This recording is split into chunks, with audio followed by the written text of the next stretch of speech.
वसीम अकरम त्यागी जी, आप बताइए, ये जो बार बार महंगाई का जिक्र होता है, बेरोजगारी का जिक्र होता है, जिस बात का बार बार जिक्र अपोजिशन करती है कि महंगाई बहुत है, बेरोजगारी बहुत है, लोगों के अंदर मौजूदा हुकूमत से गुस्सा बहुत है, तो वो गुस्सा उस वक्त क्यों नजर नहीं आता, वोट के वक्त?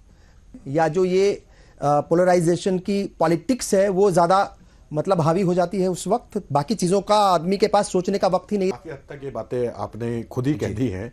दूसरी बात मैं शुरू में करूंगा, उन्होंने कहा जो सरकार दावा कर रही है कि हमने 25 करोड़ लोगों को गरीबी रेखा से बाहर निकाल दिया। तो इसका मतलब ये हुआ कि इस देश के हर 5 में से 1 आदमी को आपने गरीबी रेखा से बाहर कर दिया। वो कहाँ है वो आदमी? कैमरे पे क्यों नहीं दिखता वो आदमी? उसे लेकर आयो ना, बताए कि मैं मोदी की वजह पहले गरीब था, 2014 से पहले, जब से मोदी सरकार आई मैं गरीबी से निकल के बाहर आ गया।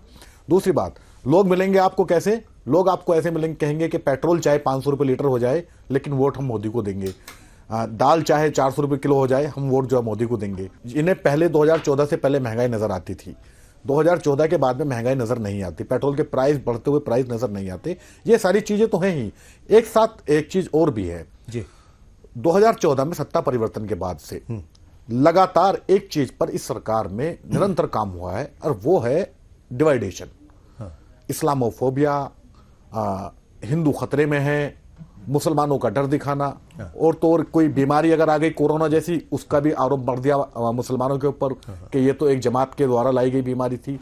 ये इस तरह की चीजें जो इस सरकार में हुई हैं, उसने इस्लामोफोबिया को बढ़ावा दिया है और यह मान लिया है कि मोदी अगर है तो देश सुरक्षित है, मोदी अगर है तो हिंदू सुरक्षित है, और अगर मोदी नहीं रहेंगे, मोदी सत्ता से हट जाएंगे तो फिर उनके मकानों पे कब्जे हो जाएंगे, उन पे आक्रमण होंगे। ये तमाम चीजें, ये इस तरह का डर बीजेपी का जो शक्तिशाली प्रचार तंत्र है, व्हाट्सएप यूनिवर्सिटी जिसको बोलते हैं, उसने मतदाता के भीतर बिठाया। आपने मैं आपसे टोक रहा हूं, देखिए ठीक है, सारी बातें आपकी ठीक है कि भाई वो उनका प्रचार तंत्र बहुत मजबूत है, बड़ी मतलब सिस्टमेटिक अंदाज में वो काम करते हैं, मगर जो अपोजिशन पॉलिटिकल पार्टियां हैं वो अगर उनसे सब कुछ नहीं होता, चलो मान लिया नहीं आता था उनको, तो कम से कम सीख ही लेते।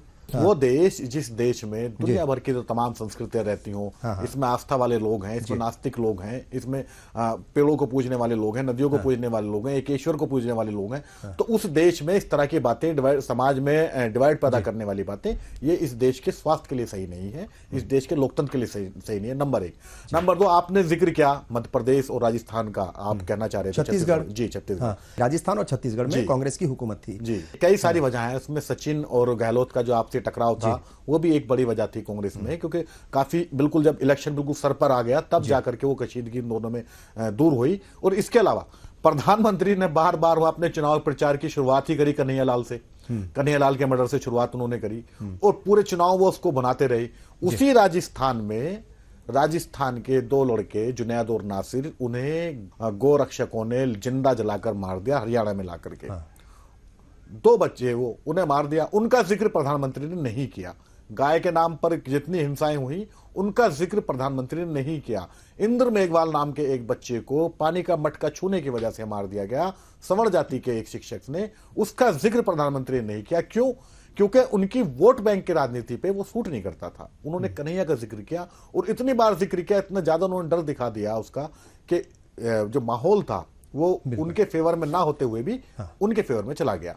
ये एक बड़ी वजह। ये जो धर्म जिसको कहा जाता है कि अफीम है, इसमें कोई दो राय नहीं। जब धार्मिक आस्था माथे पर आ जाती है, आंखों पर चढ़ जाती है आस्था का चश्मा, तो फिर विवेक काम करना बंद कर देता है, आदमी सोचना बंद कर देता है। और इसी वजह से यहाँ की, इस देश की जो आबादी है, 13% आबादी से यहाँ डराया जा रहा है एक बड़े बहुसंख्यक समाज को। ज्यादा बच्चे पैदा करते हैं, देश के संसाधनों को कब्जा कर लेंगे।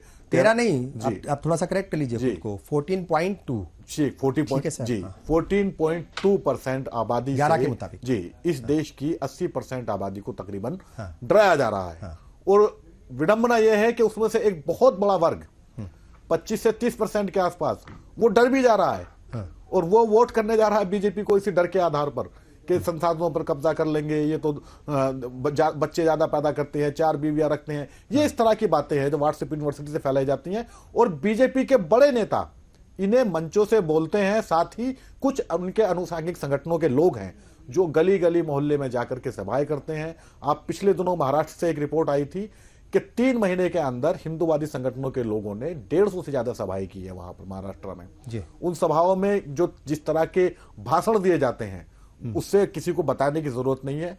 हरिद्वार में जिस तरह की स्पीच दी गई जिसपे सुप्रीम कोर्ट ने संज्ञान लिया वो किस तरह के भाषण थे उसकी कोई जरूरत और नहीं है। धर्म संसद का नाम दिया जाता था, संसद का उसको नाम दिया गया। तो ये तमाम चीजें हैं जो लगातार एक कम्युनिटी के खिलाफ हेट फैलाती हैं। और अब जब लाख कोशिश करने के बावजूद जब हिंदू मुस्लिम कहीं दिखाई नहीं दे रहा है, ध्रुवीकरण की राजनीति कहीं सफल होती नहीं दिखाई दे रही है, खासतौर से पश्चिम उत्तर प्रदेश और मुजफ्फरनगर जैसे उन इलाकों में जहां पर सांप्रदायिक हिंसा हुई है, जिनका इतिहास रहा है, वहां तो चुनाव निपट गया और बिना किसी विवादित बयान के, बिना किसी भड़काऊ बयान के वहां पर चुनाव हो चुका। तो प्रधानमंत्री ने फिर खुद मोर्चा संभाला और खुद अब वो आ गए हैं उन बयानों पर जो बयान उन्हें बिल्कुल भी शोभा नहीं देते। मुझे कम से कम अब तो बिल्कुल भी उनको नहीं उस तरह के बयान देने चाहिए। देश के प्राइम मिनिस्टर हैं, 2 बार इस देश ने और पूरी दुनिया देखती है। अगर प्राइम मिनिस्टर बोलते हैं तो पूरी दुनिया की निगाह रहती है। वो 400 पार का नारा दे रहे हैं, हम कह रहे हैं 400 पार नहीं, आप 500 ले आइए। लेकिन जब जनता आपको जिता रही है उसके बावजूद आप इस तरह की भाषा जो बोल रहे हैं, बिल्कुल वो आप चुनाव तो खत्म हो जाएंगे, लेकिन इसका जो असर है वो दूर तक रहेगा। बिल्कुल ठीक। और हैरानी इस बात की है, पहले चरण के बाद में सोशल मीडिया पर इनकी पार्टी को सपोर्ट करने वाले कुछ लोगों ने लिखा कि चुनाव में मजा गर्मी लाइए, जोश लाइए, उसके अगले दिन मुद्दों पर आइए, यानी जो असल मुद्दे वही हिंदू मुस्लिम वाले में। अगले दिन प्रधानमंत्री उसी मुद्दों पर आ गए। लेकिन मैं थोड़ी 2 सेकंड उदय प्रताप सिंह कहकर गए कि जिंदा है अभी, उनकी एक लाइन है कि न तेरा है न मेरा है, ये हिंदुस्तान सबका है, नहीं समझी गई ये बात तो नुकसान सबका है।